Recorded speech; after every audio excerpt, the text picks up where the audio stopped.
October மாதம் 22ஆம் தேதி புதன்கிழமை கோவர்த்தன பூஜை என்று அழைக்கப்படுகின்றது. அன்றைய நாளில் சிறிய பசுஞ்சாணி எடுத்து ஒரு மலை போல் பிடித்து அதற்கு முன்பாக கிருஷ்ண பகவானை திருவுருவப்படத்தில் நிறுத்தி தீபம் ஏற்றி அந்த பசுஞ்சாண மலையை வழிபாடு செய்வது மிகவும் விசேஷமாகும். இங்கு சென்னை ரத்தினமங்கல லட்சுமி ஆலயத்தில் கோஷத்தில் வீட்டிற்கும் கிருஷ்ண பகவான் சன்னதியில் பசுஞ்சாணத்தில் ஒரு மலை போல் பிடித்து அதற்கு முன்பாக தீபம் ஏற்றி இங்கு கிருஷ்ண பகவானுக்கு சிறப்பு பூஜைகள் கோவர்த்தன பூஜை என்று அது நடைபெற இருக்கின்றது. அதன் பிறகு தீபாவளி சிறப்பு பூஜை நிறைவு நாளாம் அக்டோபர் மாதம் 23ஆம் தேதி வியாழக்கிழமை பாய் தூஜ் மையா தூஜ் அளிக்கப்படுகின்றது.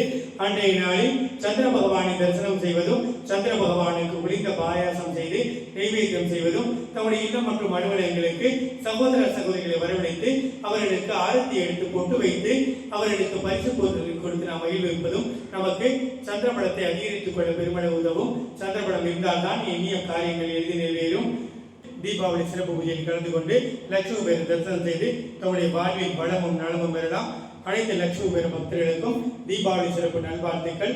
உங்களுடைய அனைவரின் இல்லங்களிலும் லட்சுமி பேர சம்பத்து கொட்டட்டும் கொட்டட்டும். அரைக்காசமணின் அருள் என்றென்றும் கிட்டட்டும் கிட்டட்டும்.